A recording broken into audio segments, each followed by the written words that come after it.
Professional motorcycle racers and race car drivers alike, for that matter, have a certain aura about them. A lot of that is their known talent and the way they can make their machines do seemingly impossible things on track. But a lot of it is also the picture-perfect kit that they wear. Helmets, boots, gloves, leathers, the logos, matching, everything. It all goes into the appearance that they have, obviously. That's why a lot of riders, street and track alike, love to pay homage to their favorite racer through livery kits and replica helmets and so on. But a lot of people are also trying to capture a slice of that aura. I feel like one tiny bit of kit that actually has as much impact, if not more, goes largely ignored.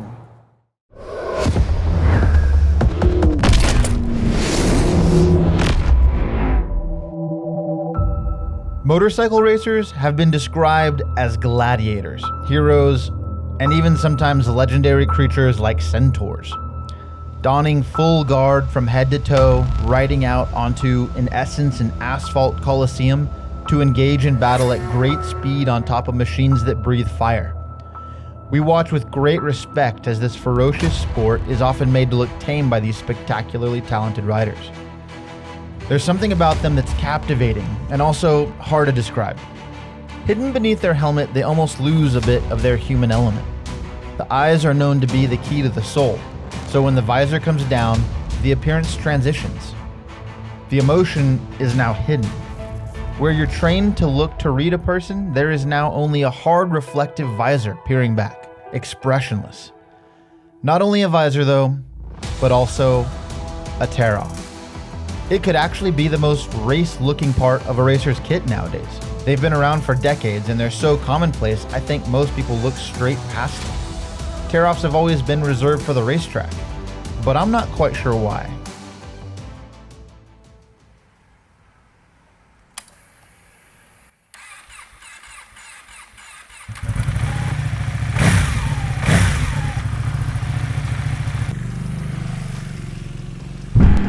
And so that's the question, really, at the end of the day, is like, why wouldn't you use tear-offs? I mean, the practicality for me is like insanely obvious. There's tons of road grime, there's tons of bugs.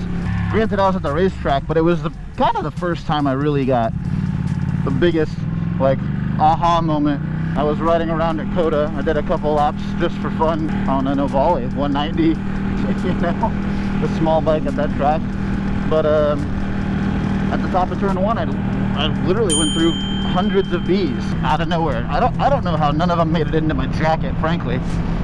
But you know, and it was super simple to just tear it off. I know that's an example of the racetrack, but it's still just, you know, it highlighted to me like how much that solved my problem. I could see how some people would look at it as, you know, you can't wear tear-offs on the street because you can't litter. That would be correct. Wait till you get to a gas station or any other of the numerous outdoor trash cans that you could utilize to dispose of a tear-off all day long. Oh, red. Damn you. Damn you, man. Going back to the whole point about the aura, you know? They look pretty kick-ass in my opinion. Just another thing to give you that differentiation. The one thing that you might need to take into account for is that you'll need a shield like this with posts to mount the tear-off to, but that's a one-time, you know, investment. You're probably gonna get another shield anyways. Those tear-offs themselves are 32 cents. Pretty cheap. If you're particular like I am, yeah, I don't want to stop at a gas station and use a shitty paper towel to clean my shield because it scratches it up. So you want to do it right, and that means a microfiber and some glass cleaner kind of thing. Not always easy to get to until you're back at home, and then if that's the case, you're running around with a dirty shield for what, the rest of the day, on the way home from work. I mean, that kind of stuff. It's not the end of the world, but I know it absolutely drives me crazy. So I'm headed back to the shop. I can give you the rundown on getting tear-offs mounted up. It's not rocket science, but there's a few little tricks of the trade to get them dialed on the visor and getting them layered on there correctly. Look at that golden hour. Look at that beautiful light. So you want to start with a clean helmet, obviously. You need tape, you need scissors. Pretty simple to mount up. You're going to mount it up to the posts. Like I mentioned, you may or may not have a helmet that has posts. That's what you're going to need to get going with tear-offs. As you can see here, that's a post. And if you can tell, the post itself actually rotates off center. So as you rotate it, it adds tension. It'll add tension to the tear-off, and that's what kind of keeps it on there nice and tight. So you'll mount that on there. I'm not going to claim to be an expert of any kind at doing these.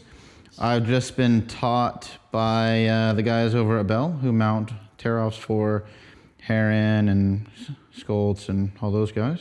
So the way I was taught was you use the ring here and you want to bring it over and put it on the side of the tear-off like this. Put a crease in it like that so we know where it's going to kind of bend.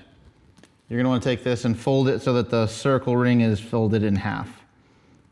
So you got to fold and you got to fold. You got 2 folds here. So the packing tape is used to give the tear-off edge here a little bit more rigidity, 5 inches or so. And you kind of just tape it on there like so. I mean, a lot of times this isn't pretty at this point. Depends on, the first time I did this, I spent quite a bit of time actually trying to make it look really pretty before realizing it's kind of a waste of time to do that. So as you can tell here, kind of ugly, doesn't look great. Racers don't really care how it looks for the most part. Then we're gonna bring the scissors, and so we know where that comes around and lands. What I was told to do is you just kind of cut it away like so. Then we know that lands there. The post kind of holds it down. So we'll grab a second one, mount it up kind of the same way, press this down, and this one holds that one down. So, as you tear this one off, it allows that edge to come up and allows you to pull it. I kind of use a plastic razor blade to make sure that the tear-off actually finds the groove on the post. Rotating this is now giving the tear-off lots of tension. It's not going to just pop off very easily. It takes quite a bit of a tug. So for this, we're going to do it again. We're going to fold it over like so. Give us that line. This time, this one is like the leading, so you don't really need to, you don't have to set it up on the post the same way. And on this one, I always just line it up with the line, stick it, and fold it back. And fold it back.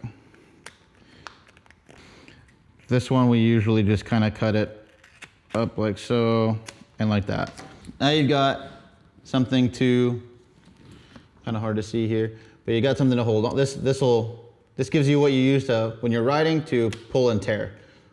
This side looks nice and clean. On the street, I only really run with one. I don't really try to layer them up unless I know that I'm gonna go on quite a long ride or I'm going somewhere far away. And then, you may not have seen these before. They're like, the racers kind of use them to be fancy. Has your number on there. Since I have a printer that I can print vinyl with, 50 at a time for myself, just because it gives you that extra level of, kit look. And I just kind of set it up to follow that crease. Look at that on there. So this edge is kind of hanging off, but again, that's what I use a little bit of the packing tape for. And I'll just throw some tape over the top of that.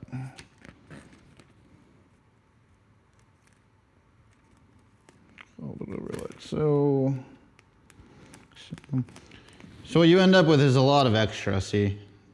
Get the reflection right. There's a lot of extra there, but that's where we just kind of cut it off. Now you got a nice clean spot there. See? Looks nice, dialed, does the part, gives you the look you're looking for. Super easy to put on. There's been a lot of times over the last 2 years where I would say it's absolutely worth it. I would hate to not have it. It works out super nice and it is really convenient whenever you end up with a lot of trash on your shield.